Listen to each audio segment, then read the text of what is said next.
G'day, welcome to Woody on the Couch. With great pleasure, it's episode 5, and I have one of my favourite Australian artists. He's a local boy as well to the area I live. His name is Luke O'Shea. Luke, welcome. Thanks, Woody. Good to see you, mate. You too, brother. Fantastic. Well, thanks for coming along. I know it's short notice and you're heading overseas. Is it for music or just for pleasure? No, professional music, no, pleasure. Hawaii, surf. Oh, beautiful. Awesome. Yeah, no, one of my daughters, I've got 3 daughters, so please buy my CDs, has been overseas, over in Whistler, over there in Canada and Mexico and all these different places for the last year and a bit. And she's turning 21, so we're going to take the fam over and meet her halfway, and we'll all meet in Hawaii. So she'll come over from North America, we'll come up from there and just hang out. But we've got a bit of a week, just my wife and I beforehand, to hit that North Shore and see if we can score some of that November swell coming through. Yeah, lovely. Yeah. So a keen surfer, always been a keen surfer? Yeah, always. Yeah, fantastic. So it's my happy place, you know. Sometimes you surf and sometimes you just sit out there and contemplate the horizon and let everything settle and hum and work through lyrics and lines and arguments. Yeah. It's just the place where you sit and everything falls into place. Oh, that's good. I can relate to that as well from a young age, always surfing down Cronulla. Yeah. But I wanted to go back just right from the start when you started music. What's your first memory of music and your first inclination to know that, you know, I wanted this to be a big part of my life? Well, my parents were young, you know, the typical parents from the 50s and 60s where they got married at 19 and 20, 21, and they had kids really early. So we were growing with them and, you know, we didn't have a lot, but we always had a fantastic stereo and it was played loud. And it was also the era of amazing songwriters.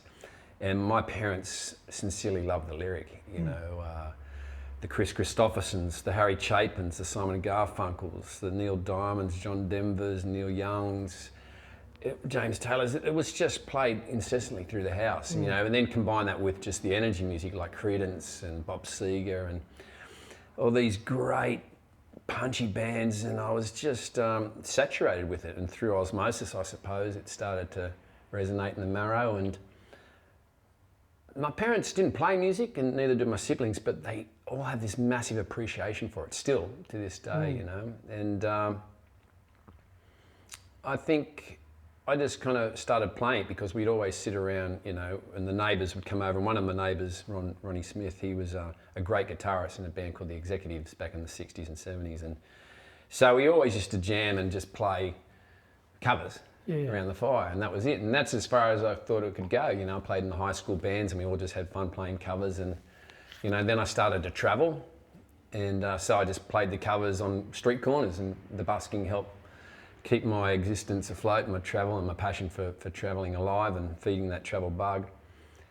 And it wasn't until I was, you know, like I went away for 6 months, but 8 years I was gone, you know what I mean? It just kept feeding to the next travel trip. And it wasn't until I was in Ireland, living over there in Galway, that I started to realise I had a story to tell. You know, you absorb a lot of stories that are quite universal to us all as human beings. It doesn't matter what part of the continent or planet you're on. There's certain truths that really resonate with all humans, and that's what I started to want to try and explore. And that's the wicker and the magic of, and the craft of songwriting. It enables you to tackle a really big subject and find some way of condensing into a really small, condensed sugar-coated pill where you can kind of present it to somebody in a non-confrontational way. Yeah, of course. You're not hitting them over the head with a dogma or your opinion. If you do it right, you kind of find a nice way to present a new perspective on a certain thing or life in general, yeah.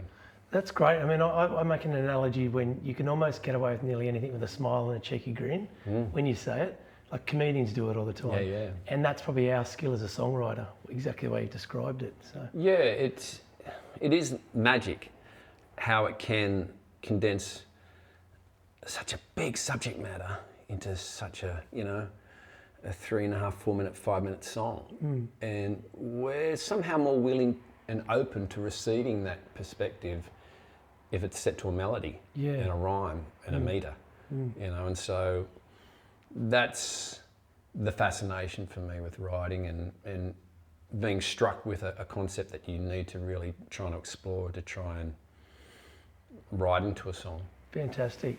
So when you were younger and you started to think about songwriting and playing your own music, I know you teamed up with a band in the early days. I think I saw you once at the Brass Monkey with Medicine Wheel. I think you wouldn't have even known me that I was there. I was just one of the punters who bought a ticket. And I was struck by, I guess, probably the uniqueness that I could see you in your formative years I could see you actually evolving into the artist. Like, you were a different man then to what you are today, even as a songwriter. But tell us about those, because they were good years, finding that band. Years. You still work with those guys? Yeah, absolutely. Look, and that's the thing, like, if we have a chat in another 20 years, you know, hopefully I will be evolved again, you know, and you're always, that's an artist, you know, an artist, and you can look back at your stuff and regret the production and the sounds and the way that you presented and,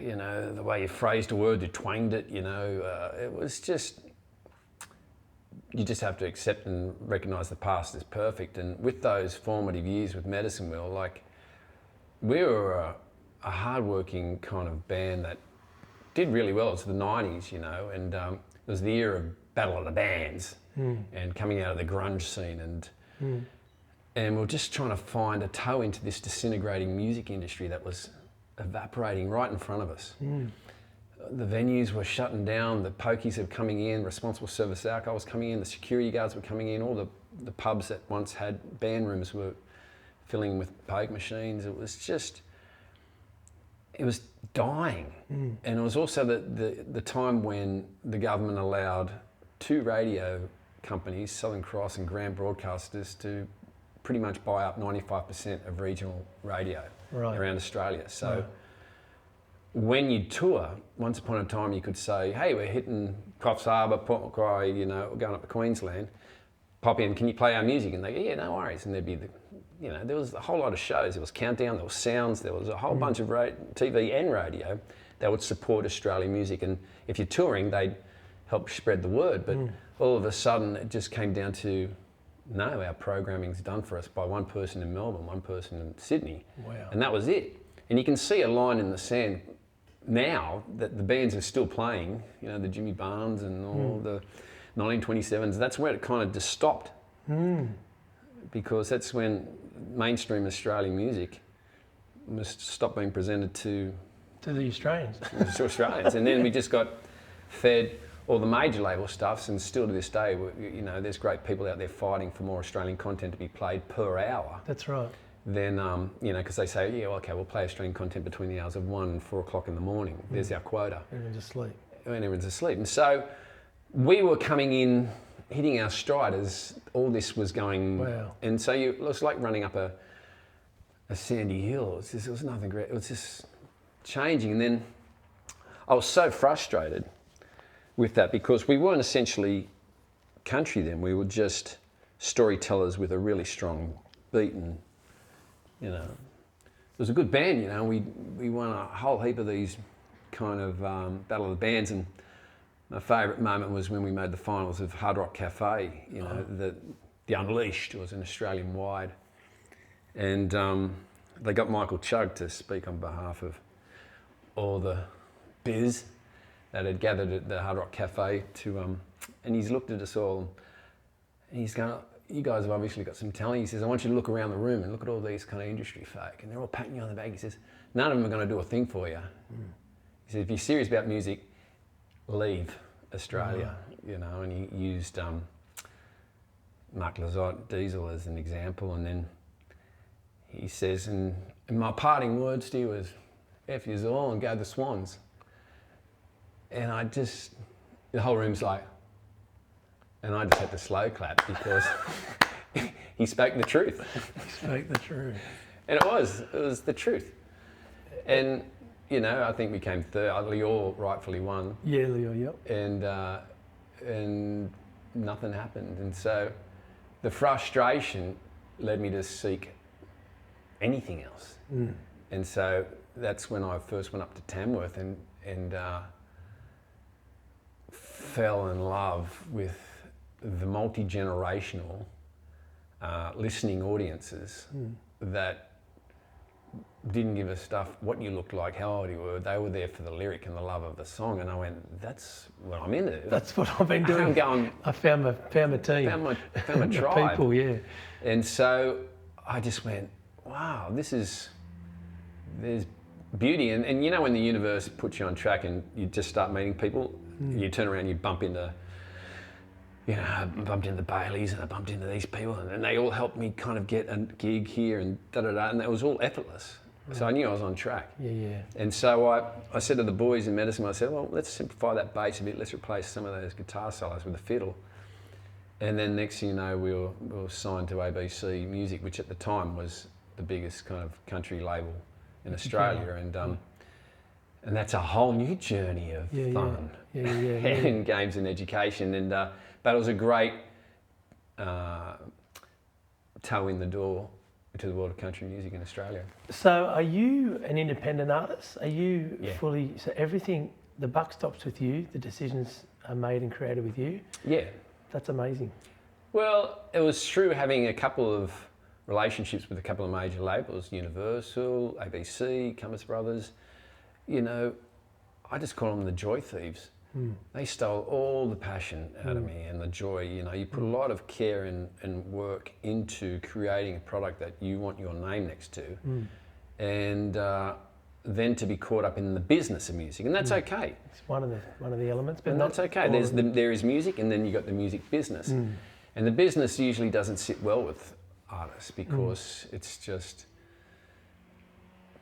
it defies everything that we're about. It's not it, man.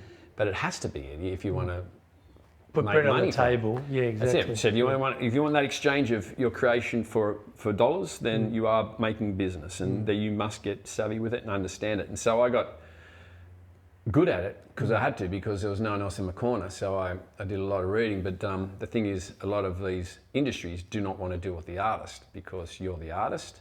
We'll deal with the agent, we'll deal with the manager, we'll deal with anybody else other than you, even though you know what's going on. And you're going, because you've done it for 10, 15 years to get to the point where you're in negotiations with them. So that frustration, as I said, I just called them all the joy thieves, because they just literally sucked the passion out of it for me. And I had to kind of really dig deep to kind of say, get all the control back.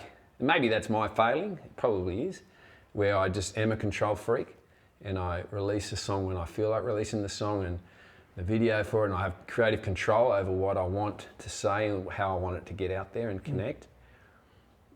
And if that means I don't get that festival or these kind of gigs or whatever, so be it, but it's on my terms, and it's not fox calling grapes sour, it's just I know what I want out of life, and some things, I'm willing to take a hit in order to have certain levels of control somewhere else. That's great.